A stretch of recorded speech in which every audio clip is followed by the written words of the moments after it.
Okay, we're going. How's it going, Kay? It's going great. Cool. Well, thanks for being on the show. Appreciate it. I'm excited to talk to you. Well, this is exciting for me too. Perfect.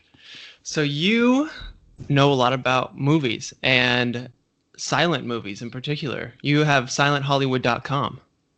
Yes, I created silenthollywood.com about 10 years ago. 10 years ago. Yeah, you got the URL. Domain name. That's a good one. Yes, I thought I grabbed a good one. Yes, I did.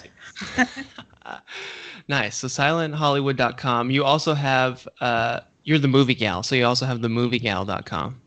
Right. Yes, I am a freelance reporter covering the entertainment industry, especially movies and award season.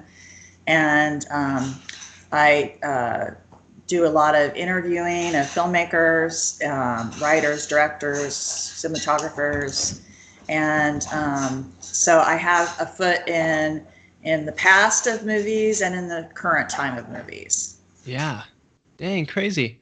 So I guess can we just start with how this all got started? Because I think I read that your dad was in silent movies, right? Yes, my dad, who is much older than my mom, because people will look at me and say, how could her father be in silent movies? My dad was 68 when he married my mother when she was 40. And Okay. he was my stepdad, but then he adopted me. When he was a child, he came to Los Angeles in 1910. And as a child, his mother was always trying to get him out of the house because he was very precocious. And he would go up to different movie sets and just sign up as an extra as a kid. And Nice. he told me he ended up being an engineer, and he told me he hated it, absolutely hated the movie industry. That it was so slow. It took him forever to do one shot. And I said, well, why did you keep going back? And he says, because they served the best lunch. And Nice. I always thought that was the perfect little boy answer, you know.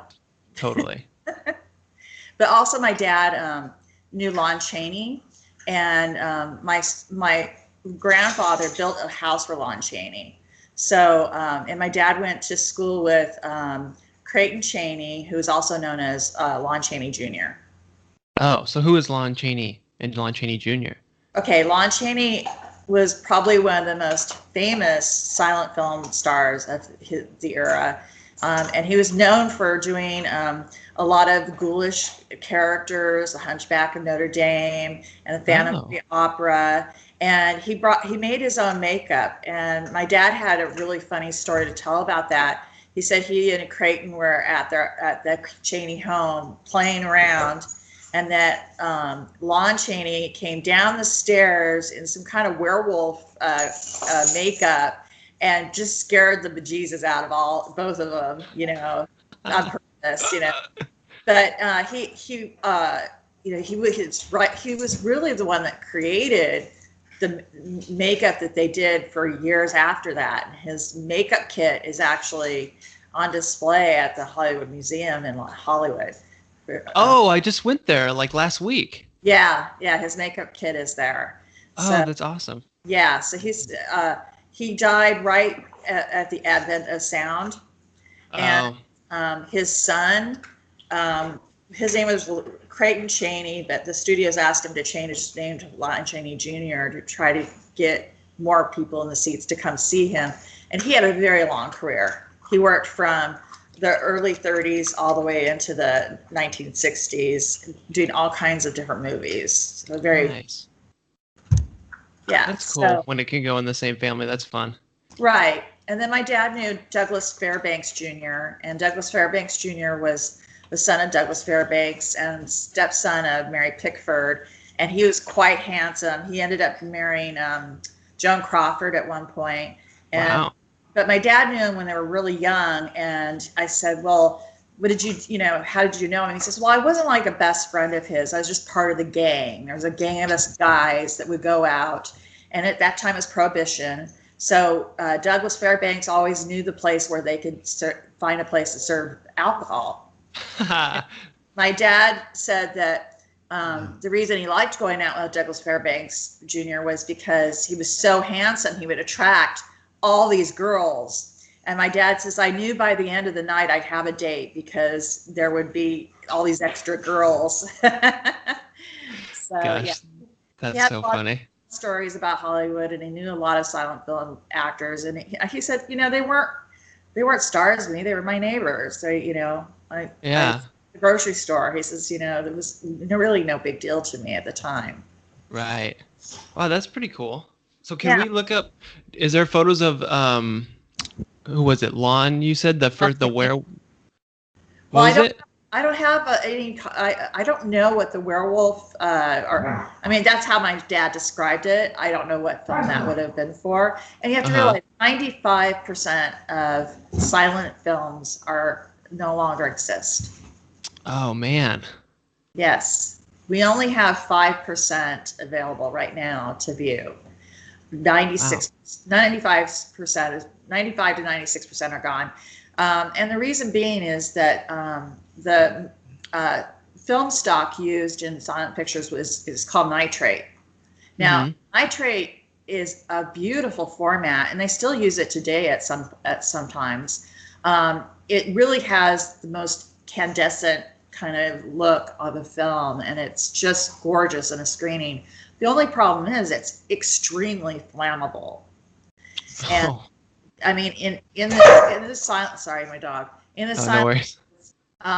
they used to encase the projector, the person running the projector, in cement, in a cement building, little block. So Yeah. in case the film exploded while it was being screened, the audience wouldn't, be in danger. Yeah. Oh So my gosh. it was very flammable. Now they know today the best way to store, if they just knew how to store it, that it should be frozen, stuck in really, really cold temperatures. Oh, okay. Interesting. And that's the way to store it. And also, another thing nitrate does is it turns into goo. And so they might have had film stock stuck on a shelf thinking it was just fine.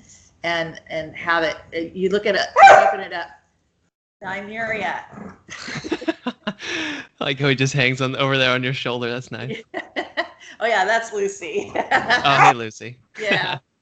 So yeah, it would look like Vaseline jelly if you open the can. Oh Uh, man.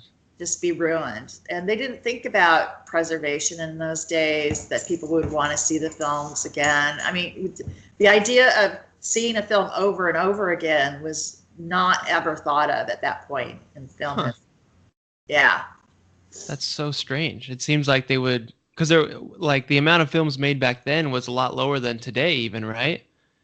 Well, not necessarily. They made a lot of films, and the thing is that in between the early part of film was really small little shorts, like 5-6 minutes, and then they gradually got larger and larger.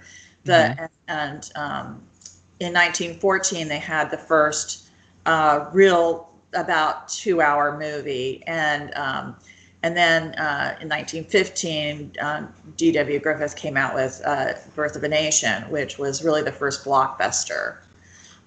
So there were a lot of films made, but like I said, there's so many missing that, one of the reasons I built Silent Hollywood is that through still photography, we are able to get an idea of what the films were about, who was in them, besides just the scant documentation that's in paper. So we'll find out just through still photography, hey, this actor was in this film, we didn't even know it. Yeah. So, and that's the reason, my tagline for Silent Hollywood is rebuilding silent films one image at a time. Mm-hmm. Yeah, that's very interesting. I had no idea that so many of them were missing like that. So you said they had when they would play them, the projector was in like a big cement box? Yeah, they eventually did that after What? a lot of accidents, Oh man. So Yeah. was there like an operator in that box with all that Yes. stuff? Oh Yes. man, that's gotta be like the scariest job ever. Yes. Yes.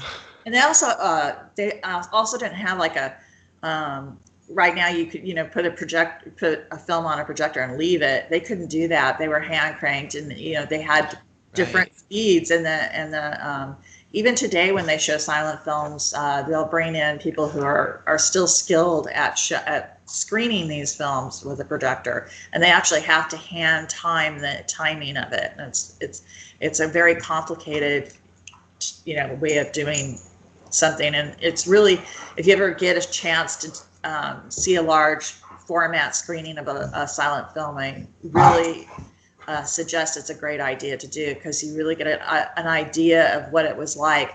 And if you get a good print, if you're watching TV and they show you a clip of a silent film, you'll see it's all got little it's not clear.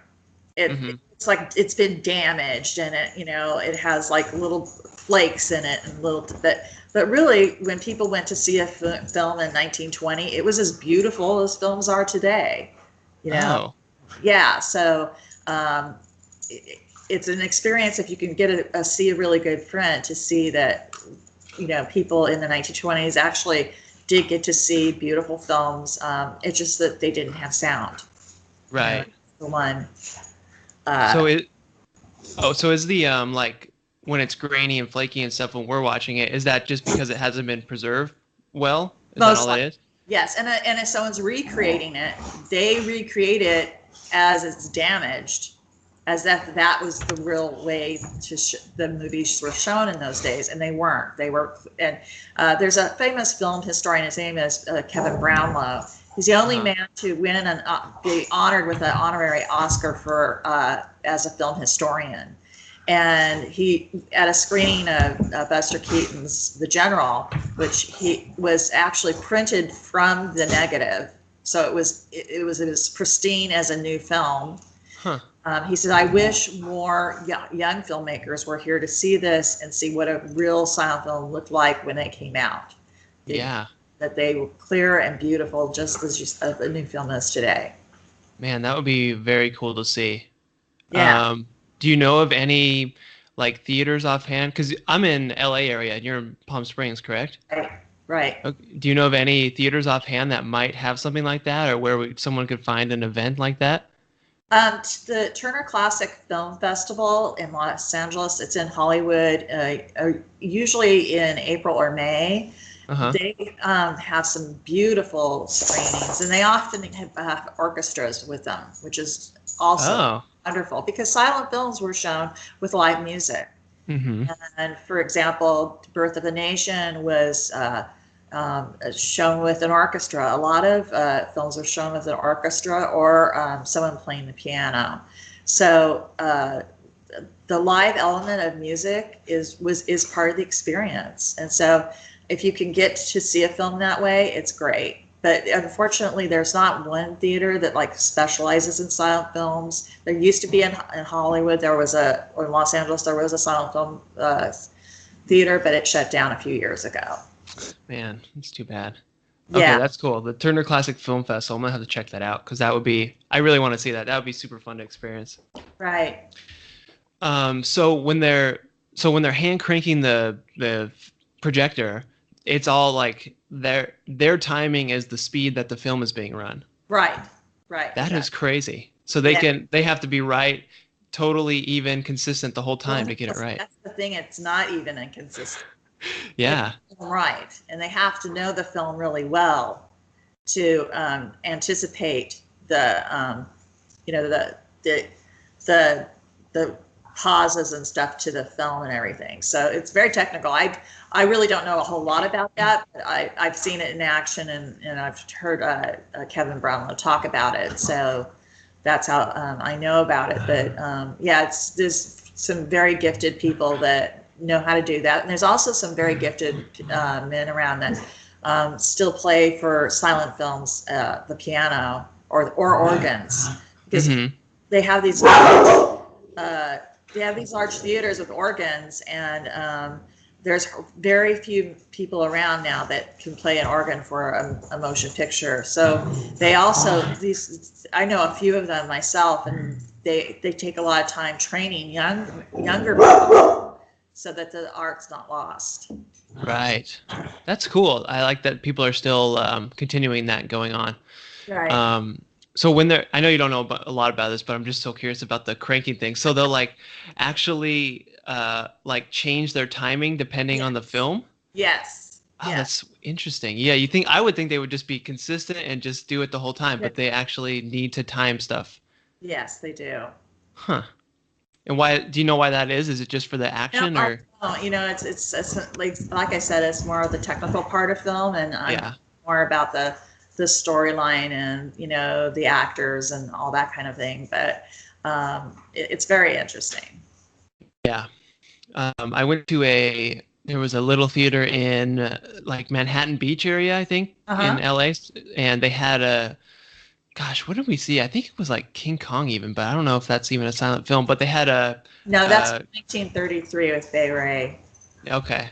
So, but they had a guy, like playing an organ type of thing, but it was called like a Wurlitzer or something, and it That's had all these crazy things. yes, that's an organ. Okay.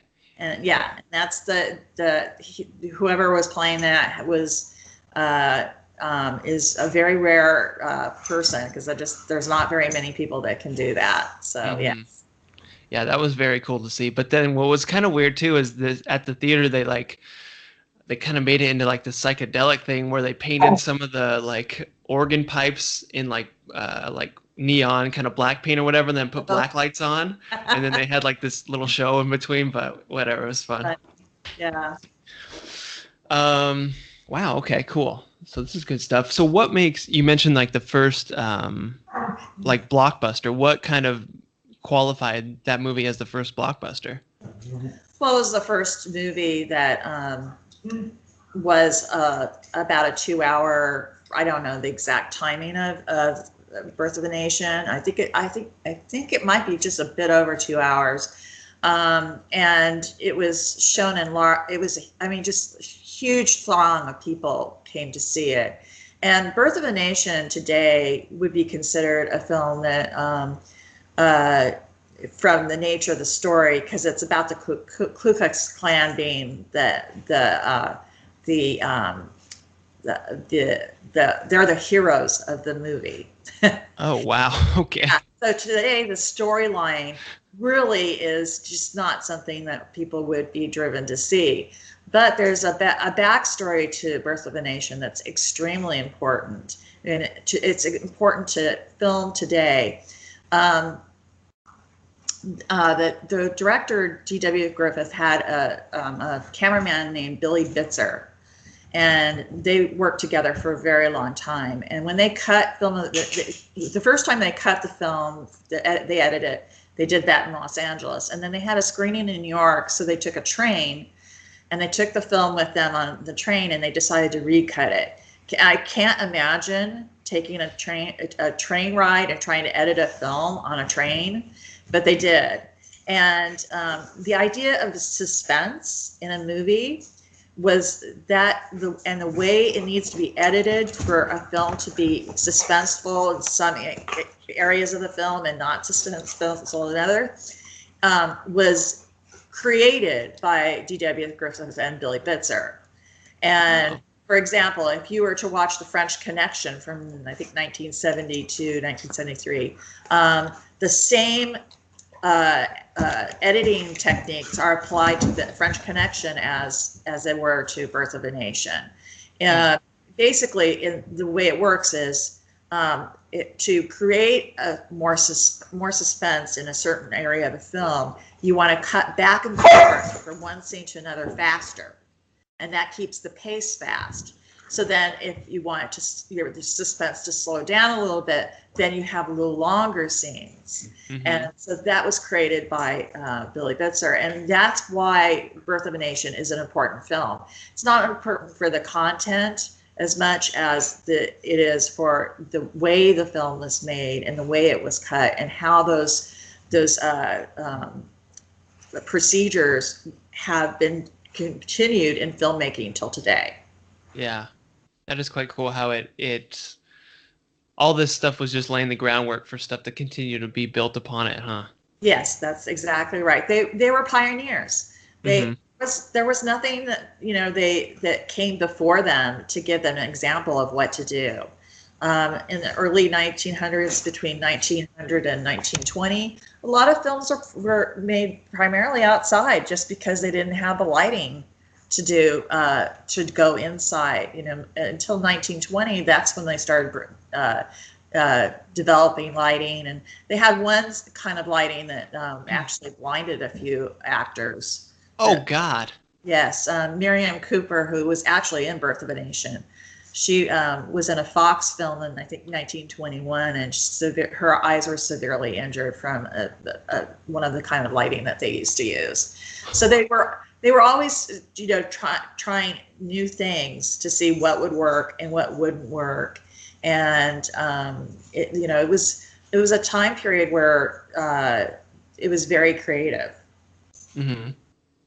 So who were these? Do you know like how these first guys got into it? Because it's like, were they kind of like, how did the first cameramen become cameramen? Were they just kind of like, there's no background for that. There's no experience or schooling. So how do you know how that's all started?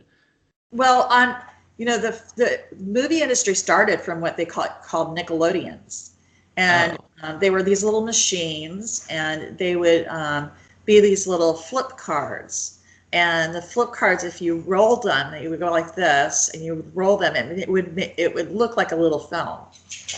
And Right. they were quite popular. They had these rooms of Nickelodeons, kind of like when in the 1980s when they used to have game rooms, that you could go in and put quarters in and play games. So you'd stick, I think, a nickel in, and you'd run it.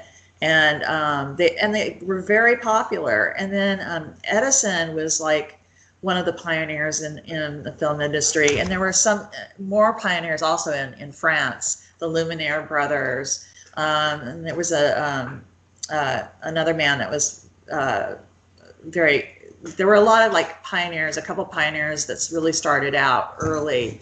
But to say who the first cameraman, I really don't know that answer.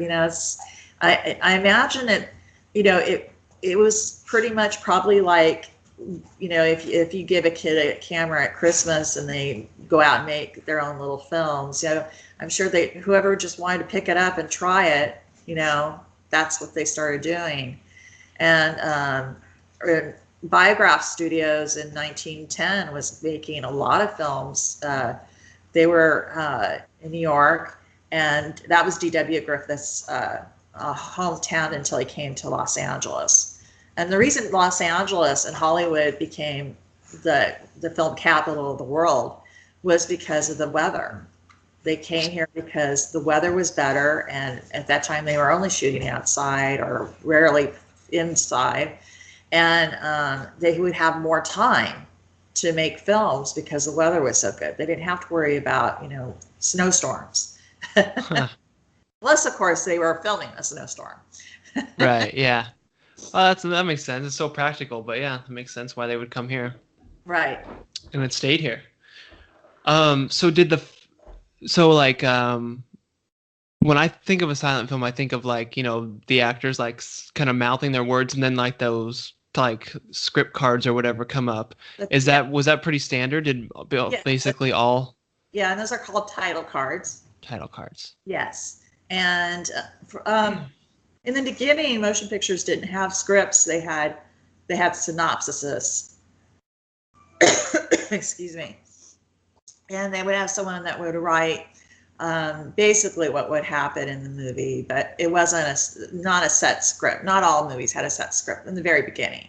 Mm-hmm. And then it became more complicated and more, as the years progressed, they became more particular about the storyline, and everything became more advanced as the years progressed. I see. Makes sense. So when did so the timeline for this, I guess, when was kind of the silent movie era? When did that happen? The first motion picture the first studio in Hollywood was in 1912. But they did do movies in New Jersey and New York and Chicago, and also in San Francisco. So, okay. So Hollywood was not the only place where films were made, but a good period to be, would say 1910 to 1930. Okay. Between 1927, in 1927, Al Jolson was in The Jazz Singer, and that was the first spoken word in movies.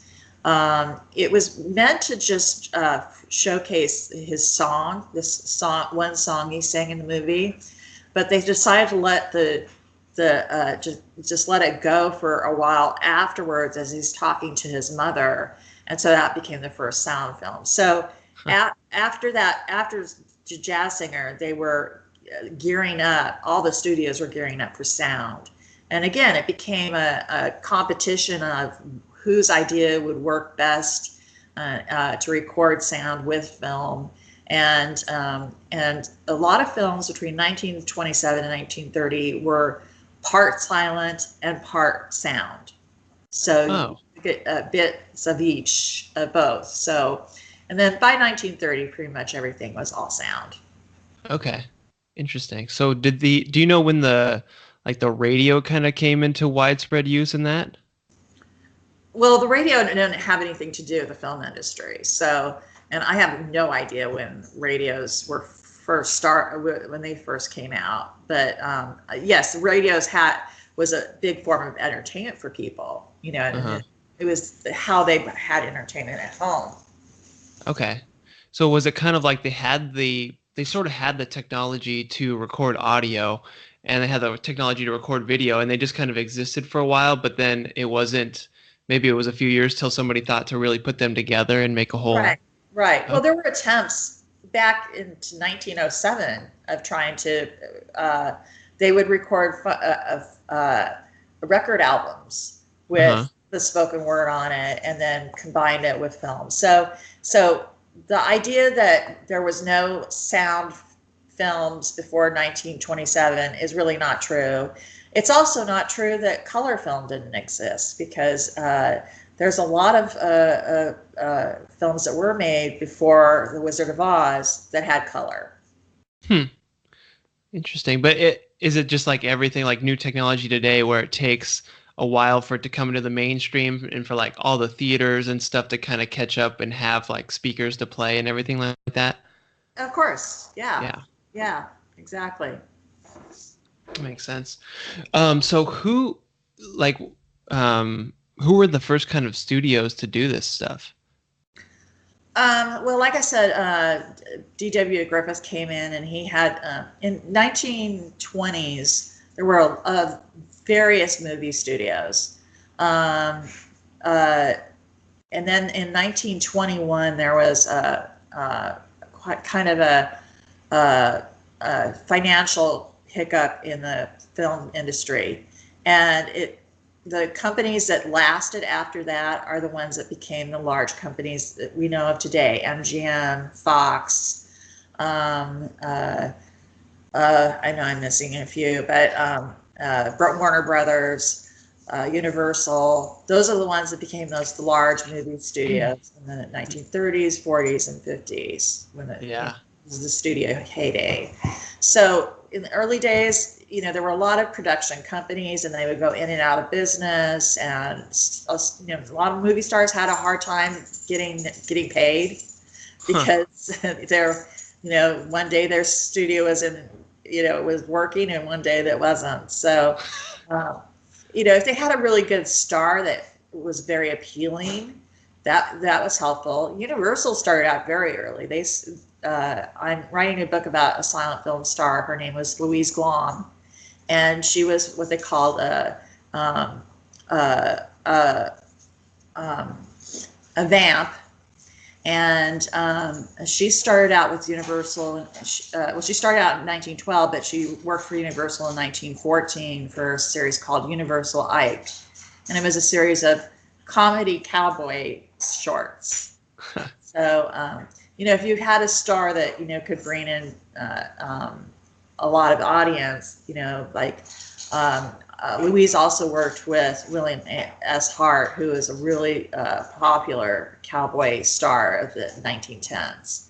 And he actually has a house. There's a house in Los Angeles that he owned that's now a museum. It's a really cool. Go look go and see. What is that called? His name is William S. Hart, and I think it's called the William S. Hart House or Home or something, and it's a Okay, museum. cool. I'm gonna check that out too. Um, so were these first actors, did they generally start on like stage productions and like plays and stuff like that, or were they just always kind of movie into the It movies? No, it wasn't, because there wasn't movies before. So some of them were on the stage. Quite a few of them. Mm. Louise was on the stage before she went into motion pictures, but others, they would come and they would see a movie and they'd come to Hollywood and decide that they wanted to be in movies. It wasn't difficult to be an extra. You just had to show up in the morning during a roll call, and they would look and see who they wanted. Did they need a little boy that's 12? Did they need a young woman that's 20? So you could get extra work pretty easy. But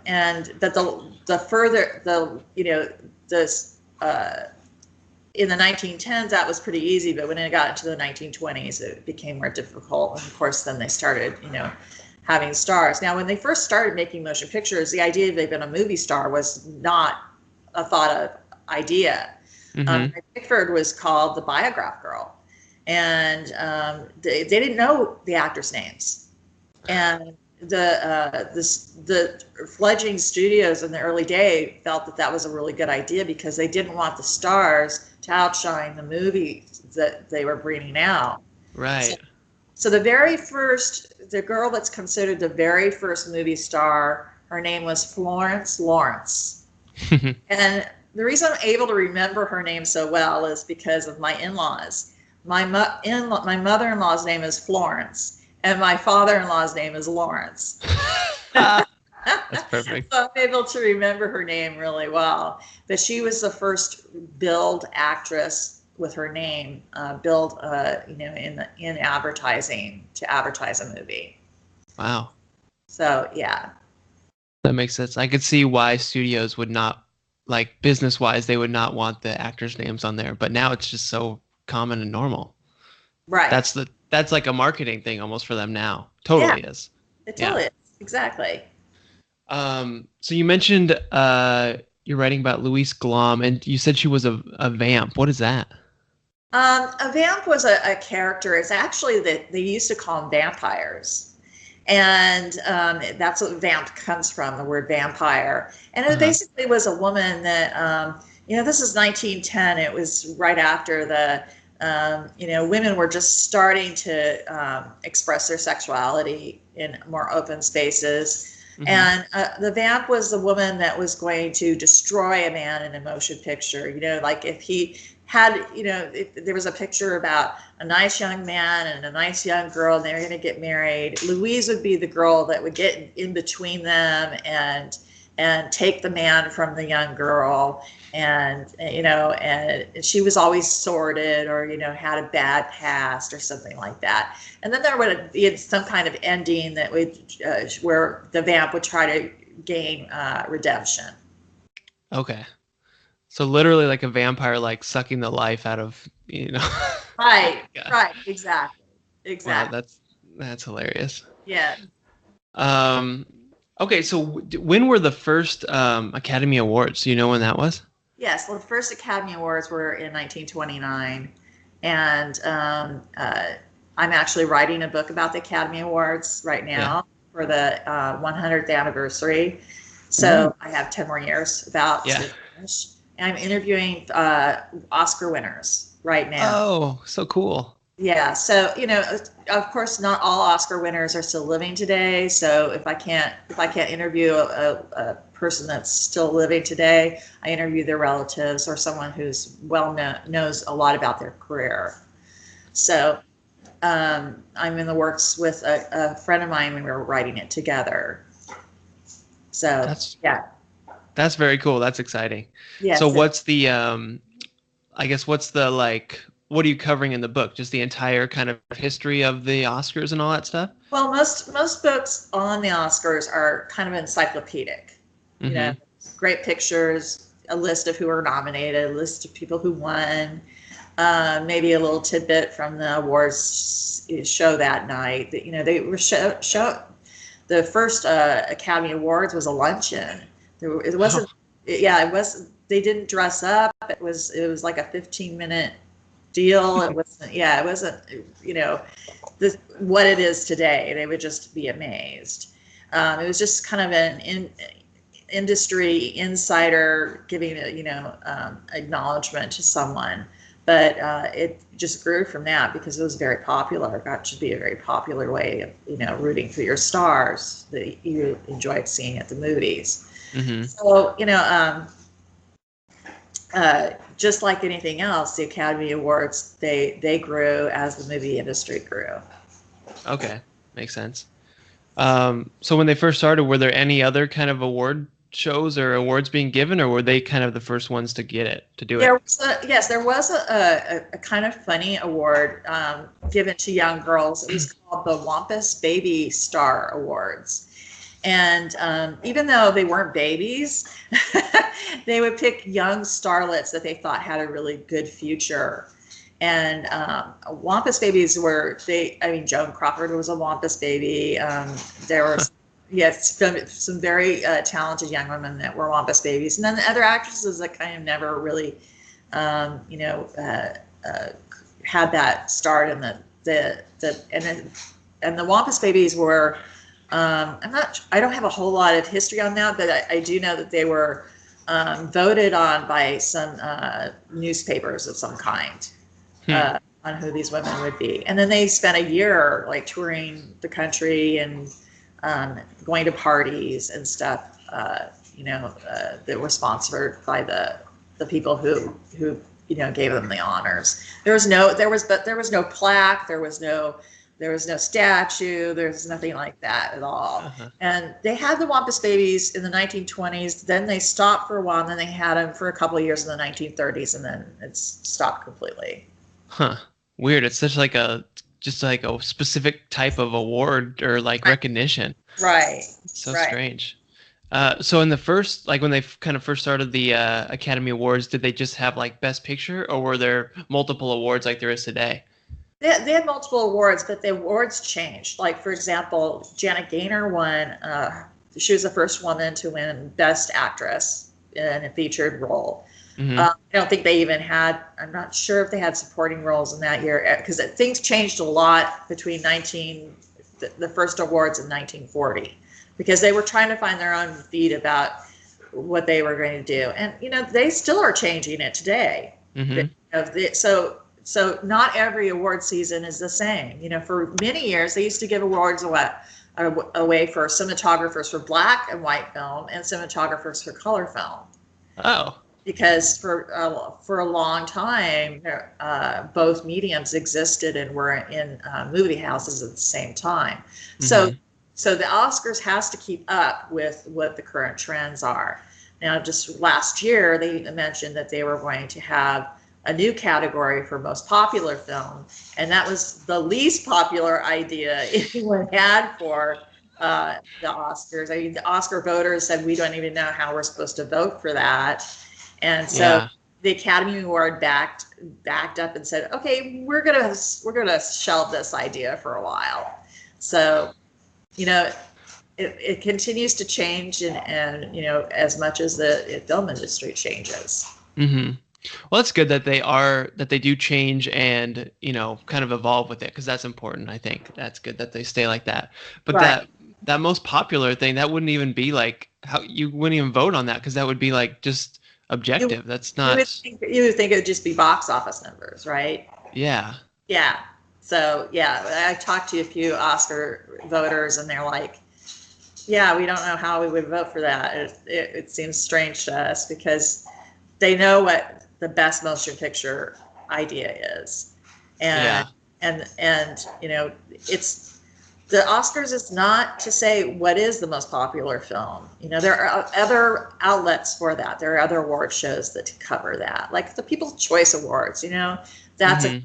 a place for things that are popular in popular culture today.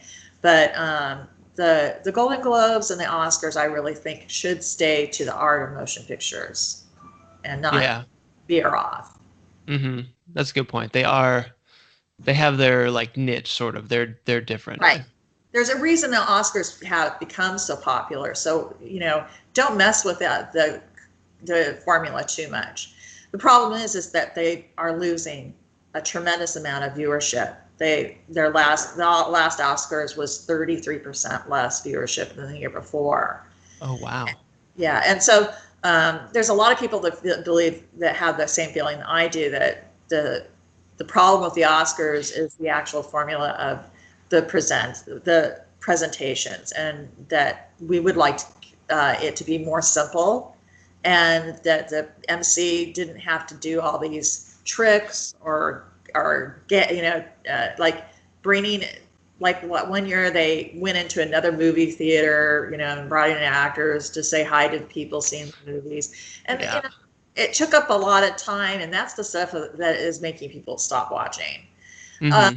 Also, another thing is that politics have really kind of crept into the Academy Awards. I tend to be more liberal, but I have friends that are more conservative, and they feel that they've been left out in the dialogue of motion pictures. And I would like the politics to be left out the door too, and just be a celebration of film, because there's so much to celebrate without bringing politics into the question. And I think you'd have more of a broader audience if everyone felt included.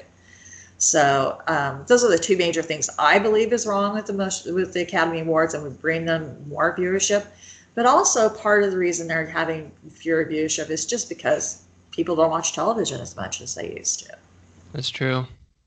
and Yeah. that through streaming devices and other things, the Academy is losing people watching, just like most traditional television series are today. There's more Hmm. competition out there. Yeah.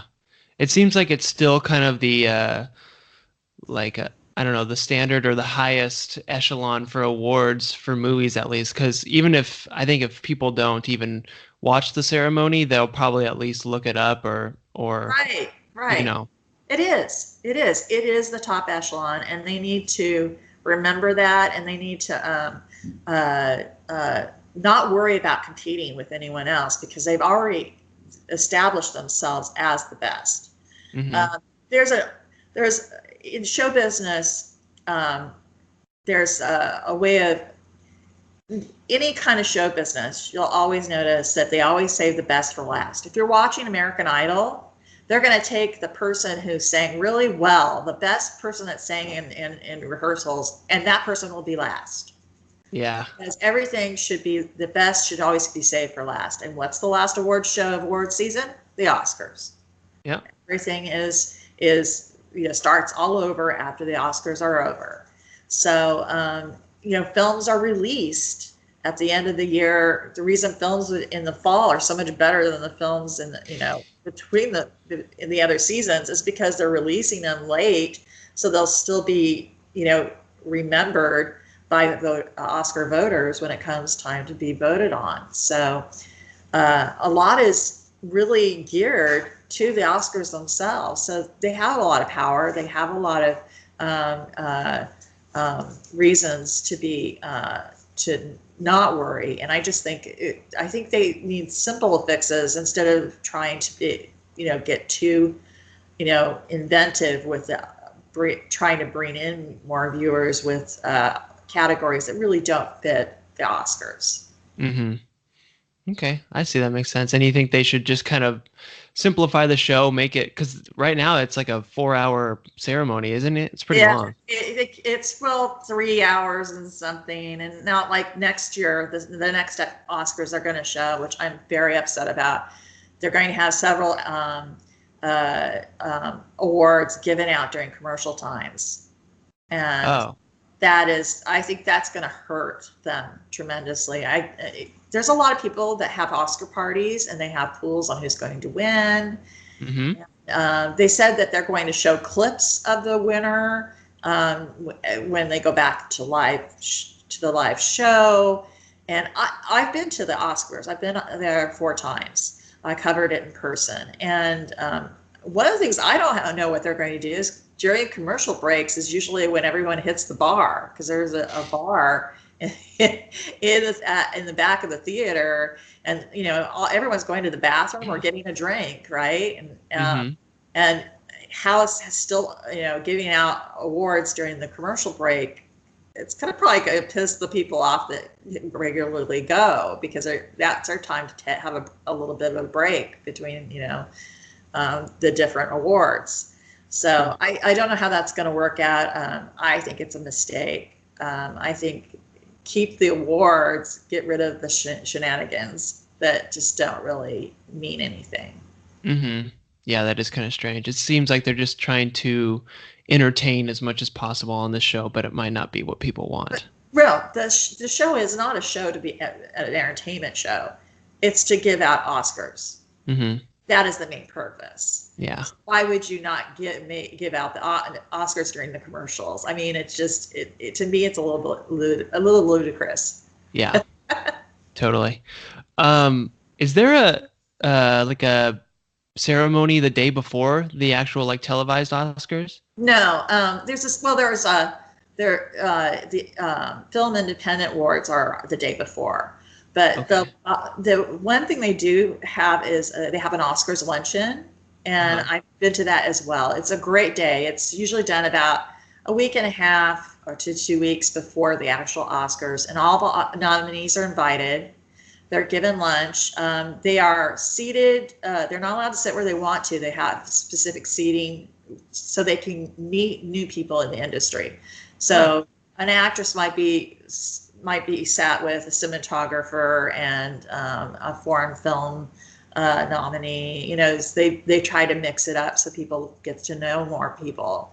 And during the luncheon, they have an interview area. And I've been to a few of those. It's only about 25, 30 people in the film industry, reporters, are allowed to come in and sit for the luncheon. And so I've been very honored to be among some of those people. And the stars will come in, and I'm as close to them as I am my coffee table. And it's really nice. And they get to talk about, the honor of being nominated. And the celebration of being nominated, before there's this competition. Right. And, that's a competition that's very subjective. Let's be serious. I mean, who can really say who's the best actor? But, so it's a day to celebrate all the nominees. And then after the luncheon, they have this is done at the Hilton in Beverly Hills. They have a poolside interviews that are done by the mainstream media. So it's a big day of promoting the films. Of course, the people, the movie studios, they want all their stars to go because it does promote the film and promote more people to go see it in the movies. Yeah, totally. They have them being interviewed.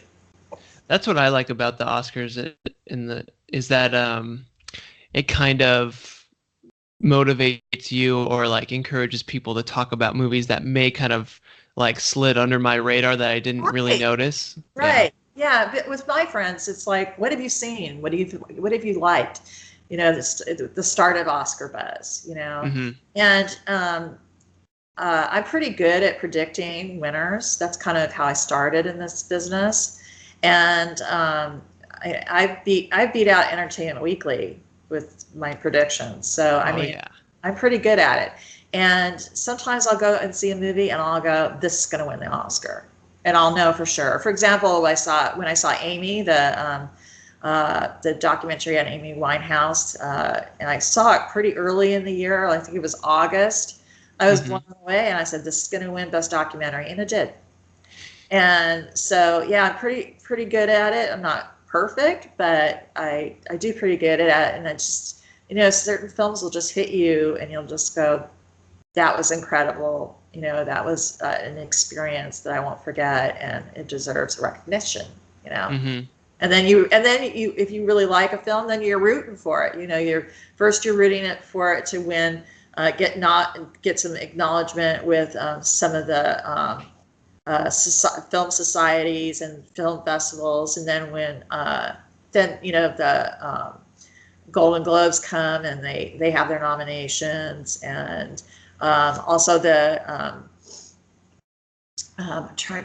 SAG Awards is really also a big part of award season. So it's the Golden Globes, it's the SAGs, and then it's the Academy Awards. Mm-hmm. So it's interesting to see, which entity, likes who and everything. And there's also the BAFTAs, which has become really popular too, which is the British version of the Academy Awards. And that's usually about a week. I want to say a week, maybe 2 weeks before the Academy Awards. They have to plan these out really very well so that they don't infringe on the luncheon, because they know they have to have time for everyone to have their stuff. So, but the BAFTAs have become very popular, and they're shown here in the United States.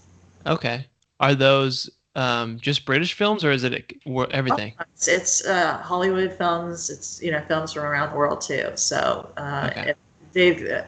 they are really getting to be more acknowledged more as a big part of award season. Cool. And does that ceremony take place then over in Britain? Yeah, in London. Yes. In London, of course. Yeah. Cool. Yeah. I've never even heard about that, so I'll check into those. Yeah. The British Academy film. I don't know, the TA sounds right. I would know if I was looking at my notes. Totally awesome. Yeah. Okay, so I guess I'm curious about how your career sort of progressed into this and how you were able to, go to the luncheon and, how this all happened for you. Well, my story is like a story of someone with a lot of determination and not really any standard schooling for this. Most of my life I've been in the world of finance. Mm-hmm. I still have a full-time job today working for an insurance company. I'm an accounting manager, which seems really strange that I would have such a left brain job during the day and such a right brain job the rest of my life. Yeah, really.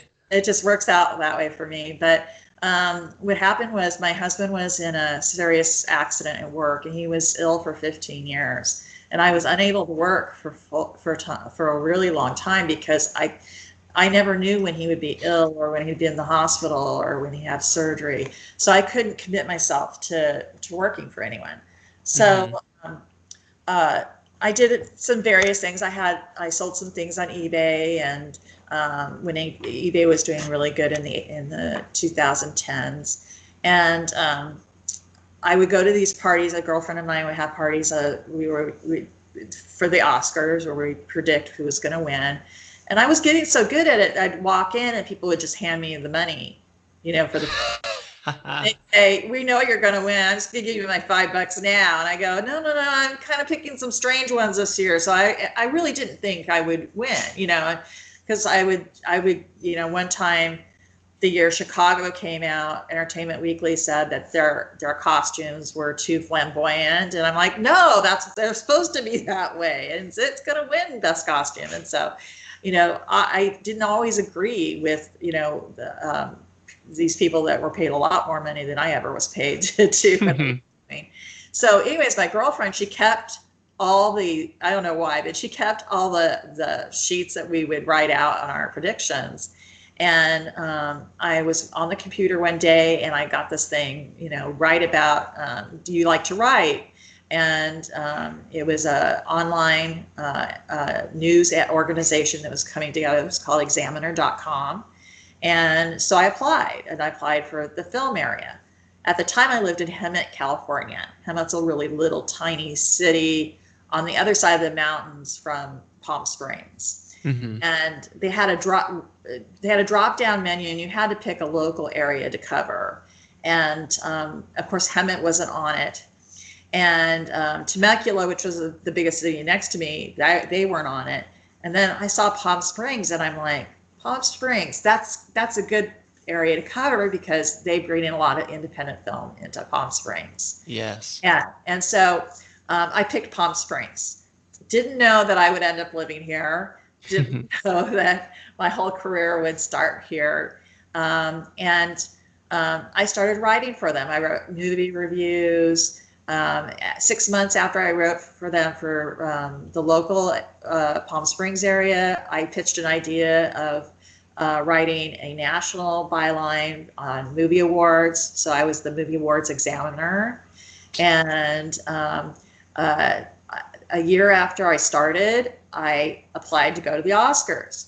I was so green that now when you work for a company, it's called your outlet. Mm-hmm. And I was so green, I had no idea that your outlet was supposed to apply for you. I just filled out the application online by myself. I was freelance, so I didn't, say, hey, examiner, I applied for the Oscars, right? And I got accepted. So, yeah, it's just like,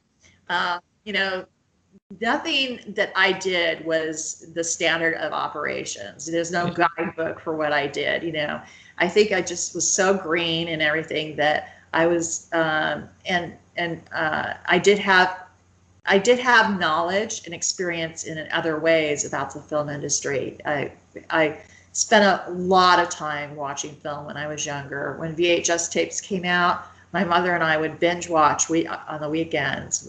We would get maybe 8 or 10 films and watch them one right after the other. And Whoa. so, yeah, movies that she had seen when she was younger from the 1930s, 40s, and 50s. So I had a great foundation and education in film that was, not in a university or anything like that.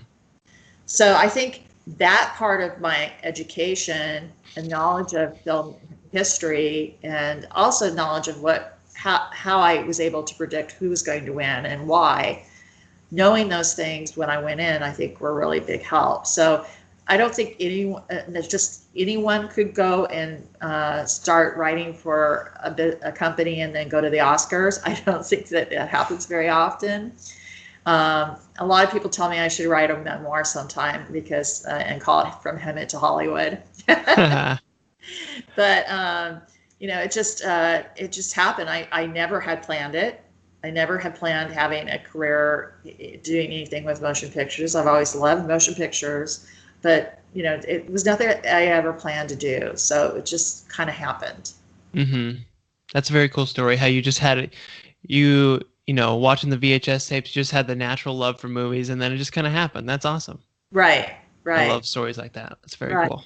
But also, I think a big part of it, and I think this is something that anyone can learn, no matter what your dreams are, because I think dreams are really important. And I think it's one of the reasons I want to write the book about the Oscars, because the reasons people watch the Oscars, I think one of the biggest reasons they watch it is because it gives them about 2 hours to pretend that they're the most glamorous person in the world, and that maybe, what would they do when they go up and grab that Oscar?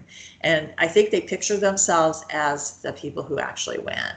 Mm-hmm. And, and the glamour and the intrigue of who's going to win and what for, and what are they going to say. I think it's spellbinding, and I think it creates it's a lot about dreams. There's a lot of people that come to this industry wanting to win an Oscar. Director Damien Chazelle, for example, he's a very big director right now. He just won Best Director 2 years ago for La La Land. Mm-hmm. And when I interviewed him, he told me that his favorite day of the year when he was growing up was Oscar Day. Not his birthday, not Christmas, not Thanksgiving. It was Oscar Day. And he says he was too young to watch the Oscars because of his bedtime. So his parents would tape it for him. And when he went to school the next day, all his classmates knew, don't say a word about the Oscars to Damien. Don't say who won or anything like that to spoil it. And then he would run home after school and watch the Oscars. And he told me, he said that was his primary reason for coming to Hollywood. Not all actors and actresses or directors are that way. I was fortunate enough to work for a movie theater in Palm Desert called Cinema Palm d'Or. It no longer exists, but it was co-owned by actor Bryan Cranston. Right. And Bryan, he just hates talking about Oscars and awards. Really? Oh yeah, just doesn't like it because he thinks it's so subjective and it is not. at all. He's more into the craft of doing films and, of creating characters. That's, what he really, so, everyone has their own point of view. And, it's just really interesting how, everyone has, I really believe everyone has their own Oscar story. So that's what my book will be about. We're featuring one performer or one filmmaker per year. And we'll Oh, okay. Oscar story. Very cool. So you'll just be kind of they'll just kind of tell you their whole, like, what leading up to the Oscars and then the experience of getting it and the aftermath and all that stuff. Yeah, and then we talk about the making of the film, their past. We usually, when we're going into an interview, we have kind of a idea of what we want to focus on, and then other times we'll be just surprised by some of the answers we get, because I go in saying, "Now, listen, I'm going to ask you questions that you've heard a million times, and I don't want you to think that I'm not very bright and I haven't done my homework. I know you've probably answered these before, but there's a reason we want you to answer these questions that you've probably heard a lot." And it's strange because we will get an answer we've never heard before from questions that have been asked before. So sometimes we go in knowing, the angle we want, and sometimes we're really surprised about the actual true story. And I think we do these interviews in private, so in their homes, and where they're very comfortable, and it's a very simple 45 minutes. We only spend it with each person we're interviewing, and we try to make it just as simple as possible, as quick as possible for them, because that they're giving up their time. But the idea is, though, to find a really cool story to tell, and that will be unique, that people haven't read all before. Yeah. We want it to be a book that will be interesting to, and also tell a broader story about motion pictures. We're not going to just feature actors and actresses, and maybe a couple of famous directors. We're going to, every category will have someone written in the book about. So it'll have categories for shorts. It'll have a category for, 1 year we might feature a person who won for a foreign film. So we definitely don't want to just focus on actors and actresses, which I think a lot of the books do. So again, it's been my idea for a really long time. And I have a girlfriend who used to go to movies with me a lot and stuff, and we've had a love for film in our friendship, and so we thought this was a great way to celebrate that and create this book. So Yeah, that's very cool. I love the idea. So you're gonna feature somebody from each year, from every Academy Award? That's right. Sweet. That's right. Now, for example, Janet Gaynor, we talked about her. She won for 3 films in her first year. They don't do that anymore, right? Yeah. I interviewed her son just a couple months ago, and so we got I really got a better idea about Janet Gaynor, and I've read a lot about her. Before we go to an interview, we do a lot of reading and a lot of watching of films. So we go in as knowledgeable as we can, and still we're surprised about the real person behind, the Oscar. So yeah, it's been really fun, and we're hoping to get some more interviews as the time progresses, because it's that 10 years seems really long, but it's really not for writing a book of this size.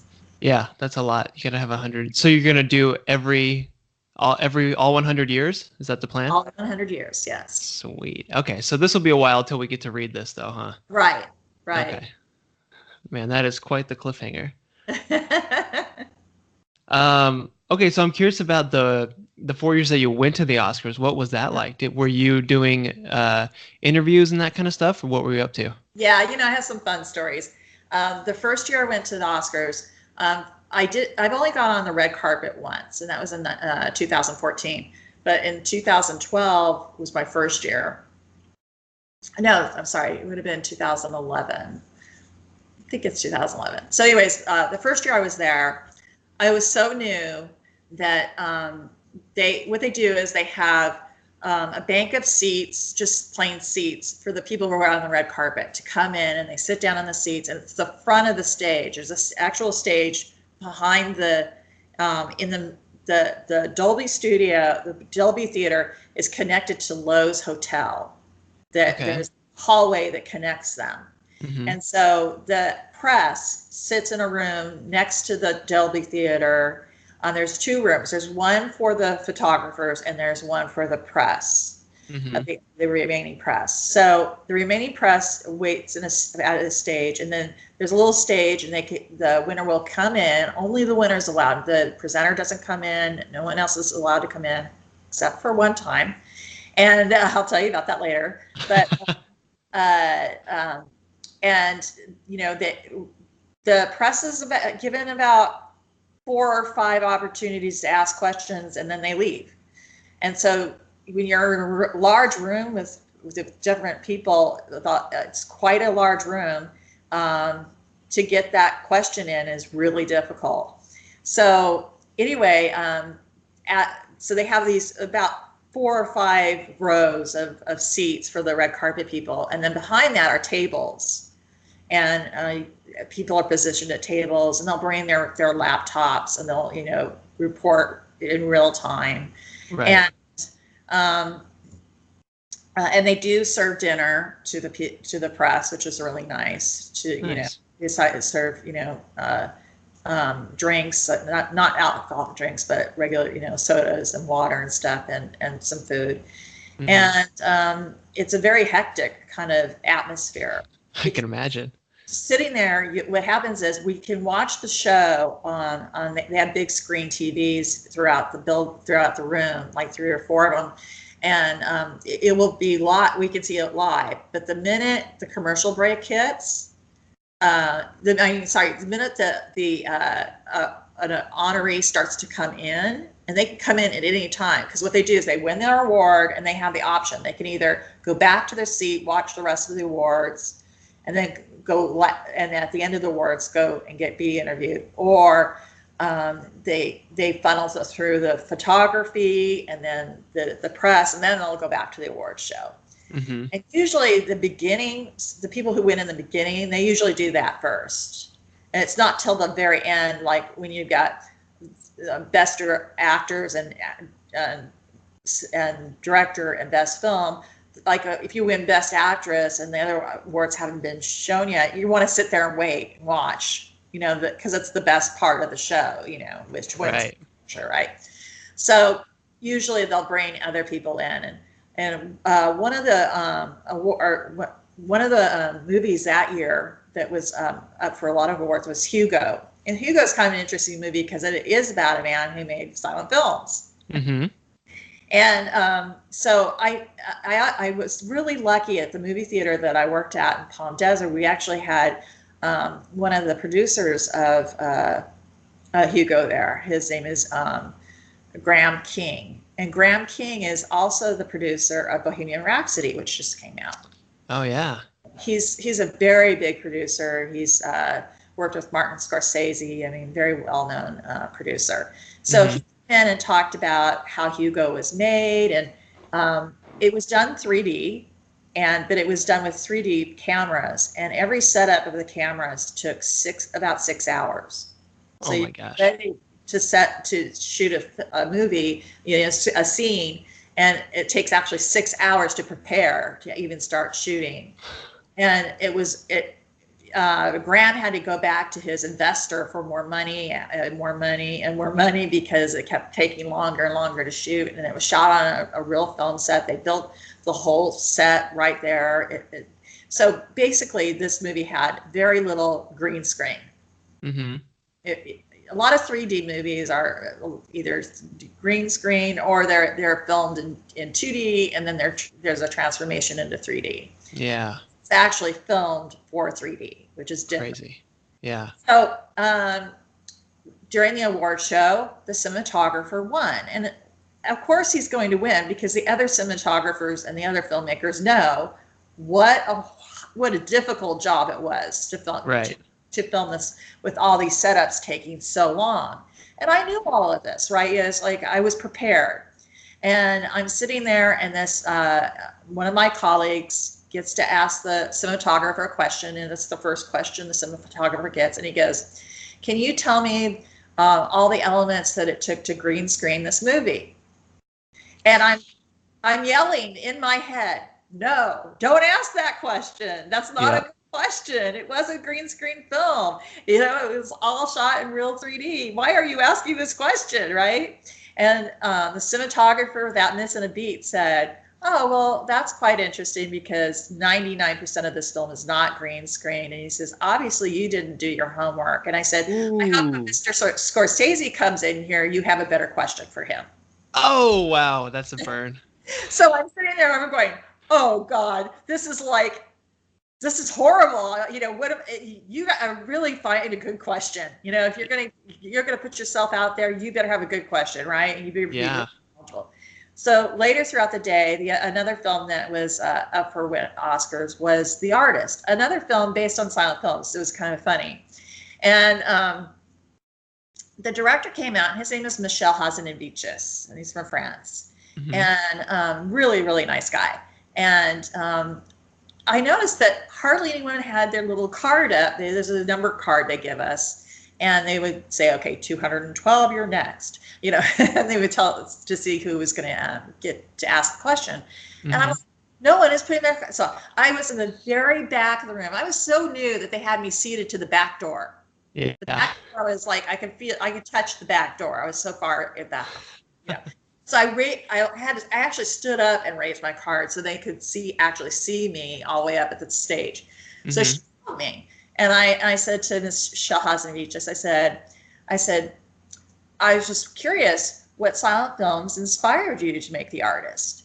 And he was touched, and he went, "You mean my own personal favorites?" And I said, "Yes, your own personal favorites." And he started to talk about the silent films that he loved and the silent film directors that that inspired him, and he was so excited about it that he started speaking faster, and his English started becoming a little more French. And then finally he said something like, "You know, you'll have to come spend a week with me," you know, because he knew I was actually interested in silent films like he was. So, okay, I did that well, you know, and you know the whole place just laughed when he said, "You have to come spend a week with me," you know. Yeah. So I knew I had done well, you know. So Nice. The last time I was at the Oscars, I was actually in the front row. Nice. All right. From the very back to the front row. So sweet. Yeah. Because Kay knows what she's doing. I knew what I was doing. Yes. And that year I got to ask Julianne Moore her question when she won Best Actress in the end. Oh. And how I did that was a really funny story. We had a guy come in for, I think it was some kind of sound award. I don't remember exactly what award it was. It was a person I had not anticipated asking a question for. I had not prepared to ask him a question because I had prepared questions for people that I wanted to interview. And what they do is they do a little test with the room because they don't want someone to come in and no one raise their hand to ask a question, because that could be awkward, right? You just want a category card and no one wants to talk to you. You don't want that to happen. So what they will do if no one raises their hands, sometimes happens with the winners of the short films, they just move them along like they don't know they're missing anything. So, but anyway, so they did this test, and I had a lot of people that wanted to ask this guy a question. He comes onto the stage, and I'm sitting there right next to the woman who chooses all the people that get to ask questions. And she starts to look around, and no one has their card up. Oh my gosh. And she's like totally freaking out. And so I just held my card up and asked him a question just to get the ball rolling.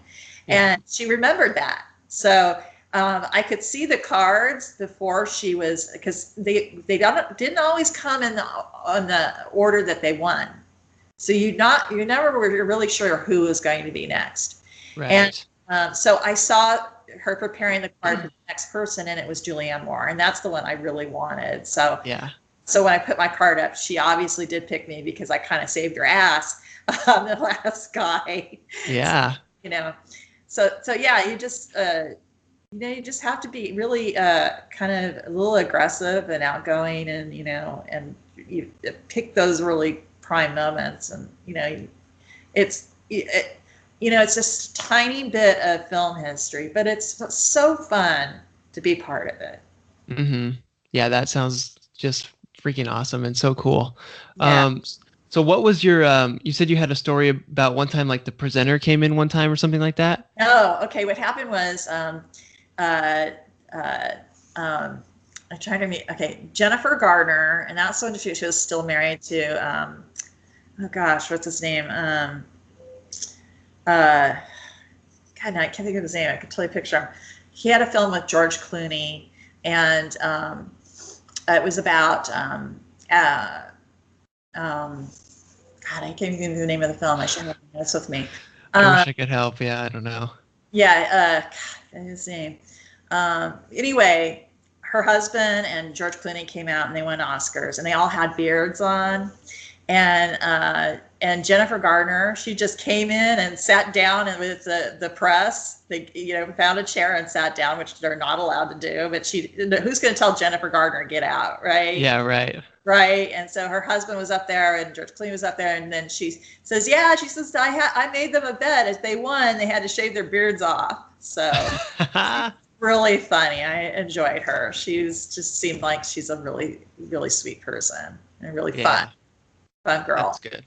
Yeah. Just enjoying herself, having fun. That's nice. Right. Yeah. And they've had a few drinks in them too, by the time they get up there. So, Yeah, they're loose. Jennifer Lawrence, she says, I'm a little drunk. I'm going to tell you, I'm going to be honest with you. She says, I think I've had 3 shots, because she was so, completely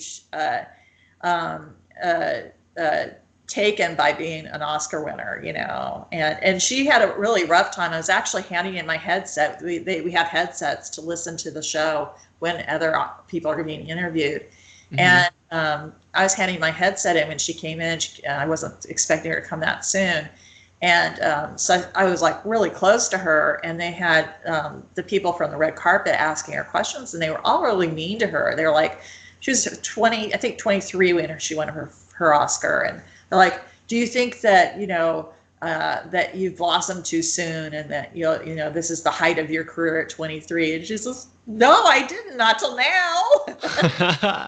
Yeah. Oh, man. She goes, aren't you supposed to be like nice to me? I just won an Oscar, So I kind of felt for her. I was just like, yeah, be a little more upbeat in your questions, guys. Mm-hmm. Inspiration. So. Yeah, really. Yeah. Man, that's crazy. This is so cool. It's so fun that you've gotten to do all this stuff, and the stories you have are awesome.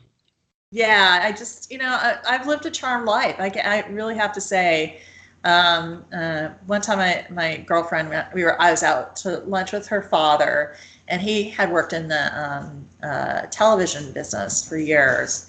And so he knew the entertainment business very well. And he says, so you've been to the Oscars 4 times? And I said, yes. And he says, what an honor. And I said, that's exactly what it is. It's such an honor. And, I was actually supposed to go in 2015, but my editor didn't return their phone calls. He thought someone else. And I went to the luncheon in 2015, and everyone's like, oh yeah, I'll see you at the Oscars. And so I contacted the Oscars right after luncheon, and they said, oh no, your seat's gone. We gave it to someone else. And I was going to carpet that year too. So I was really, really upset. And then the Examiner went out of business in 2016. So. Man. Yeah, I never got to go back. So I was like, it was really sad. It's like, an end of an era. But you know what? I still applied this year, even as the movie gal. I stand zero chance of actually going. But you never know. Like, and you're definitely not going if you don't apply. Yeah. Yeah, good. Awesome. I hope you get in. That would be so fun to go back again, huh? It would. I would love to see that. To be able to, I would love to work for another outlet, and that it has the reason I would never be chosen now is I don't have the viewership or the numbers on my moviegal.com as examiner.com did, because it was a national company. But the thing is that I'm a little older, and they're not going. And the companies like Entertainment Tonight, Entertainment Weekly, they're not going to hire someone my age. They're going to hire a 20-year-old. That's just the way it is. Yeah. So, it doesn't matter about my experience. It doesn't matter about my abilities. They want someone that's young and pretty, and so that unfortunately, keeps me from doing a lot of things. But I still work really hard to do what I do and have a voice out there. And then I work, I'm working on 2 books right now, so that going to the Oscars, I would never be able to write a book about the Oscars without that experience. Because when I had to sell that book, I can say I was there. Yeah. Not that just, I think I could write a book about the Oscars. I actually covered it. So it gives me, the credentials to actually write the book. Yeah, for sure. You have a lot of credibility with that, definitely. Right. What did I want to ask you? Oh, so are you doing, now that you're in like Palm Springs, do you kind of cover like the film stuff that happens there, or are you going to that stuff? Yeah, I do. And I enjoy going to events here that are about the film industry.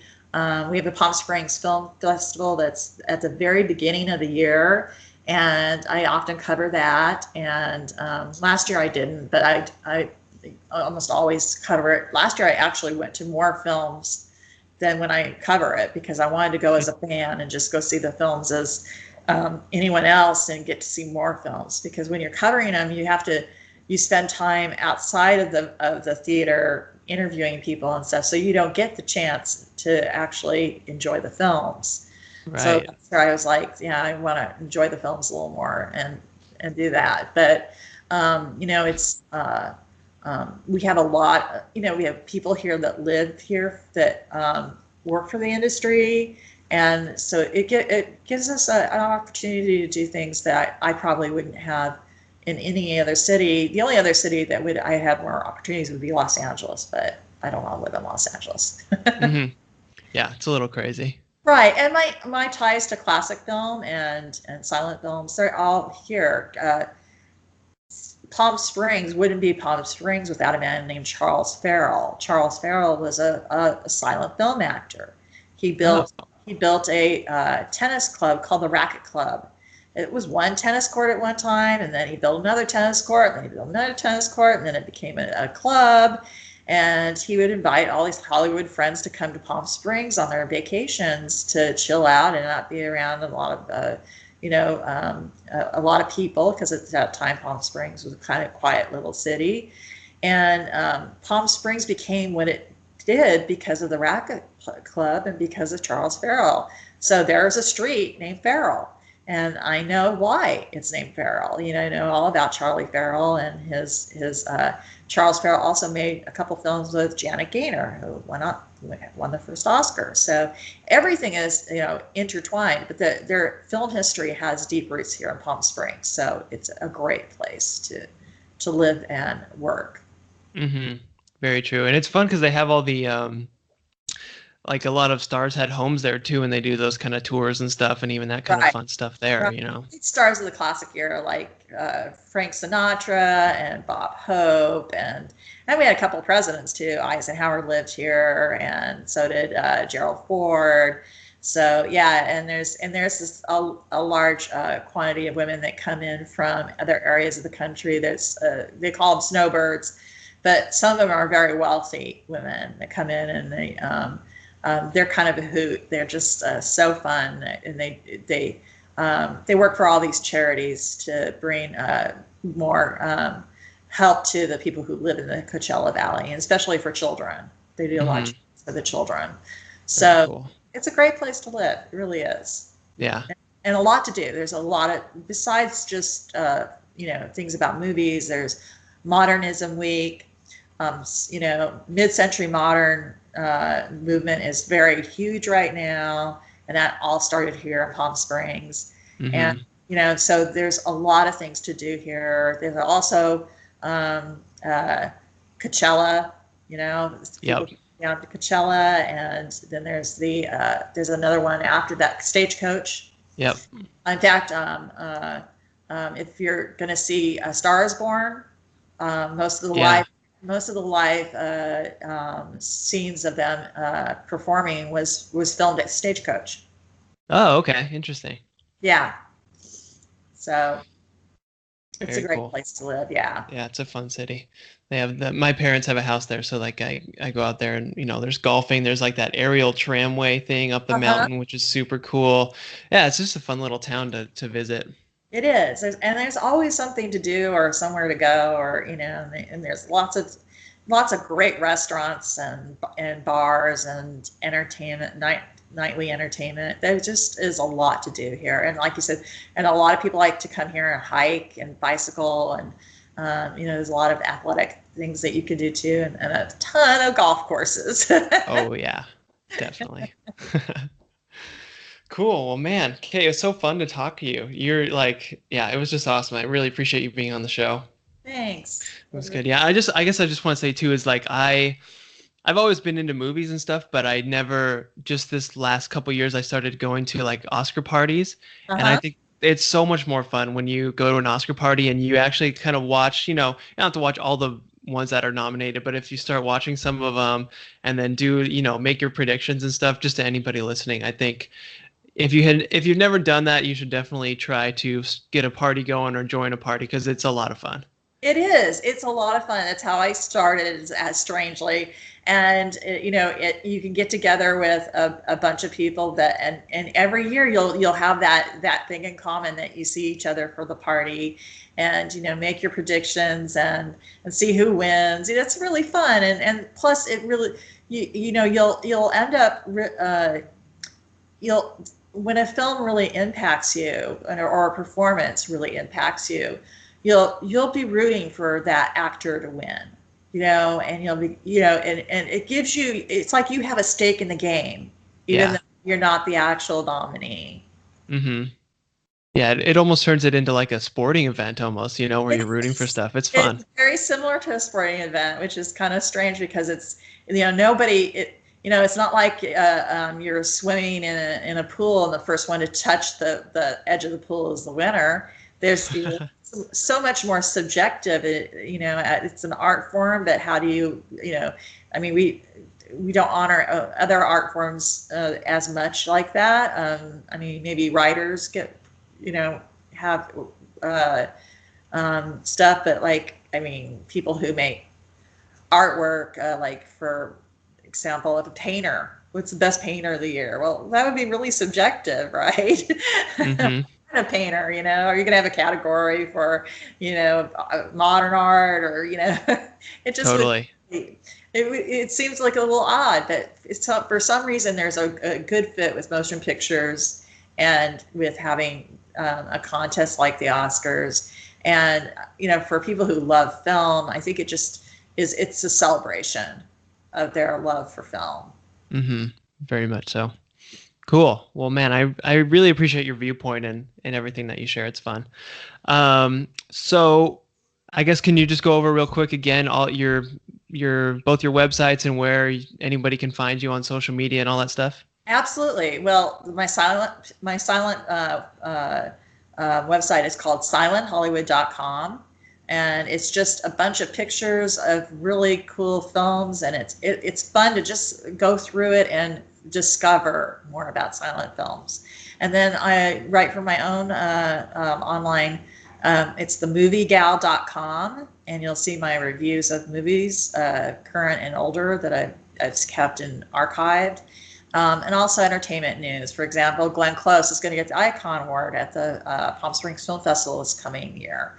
So, new film industry news I'll also put in there.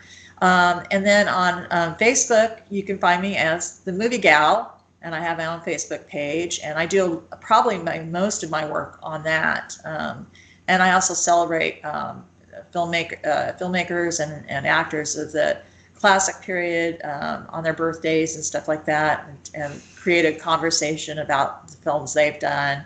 And I'm also starting a new, it's like a podcast, but it's called Facebook Live with the Movie Gal. And Oh. I had just had my first interview, which was a couple of weeks ago, with the cinematographer of Bohemian Rhapsody. Ooh, cool. Yeah, so it's still on there, so you can check it out now. It's still available to watch, but be having more live interviews with filmmakers there. Awesome. And that's on your Facebook page, all that stuff? Facebook page, the Movie Gal. That's all you have to search for. Perfect. Cool. Yeah. I'll put links to that stuff too so people can That'd click be on that great. easy. Yeah. Awesome. Cool. Well, thanks again, Kay. I really appreciate it. Uh, I'm excited for Oscar season. It's kind of coming up, a few months still, but not too long. Yeah. Cool. Well, yeah, thanks for the time. Appreciate it. Have a good rest of the day. All right. Okay, you too. All right. Bye.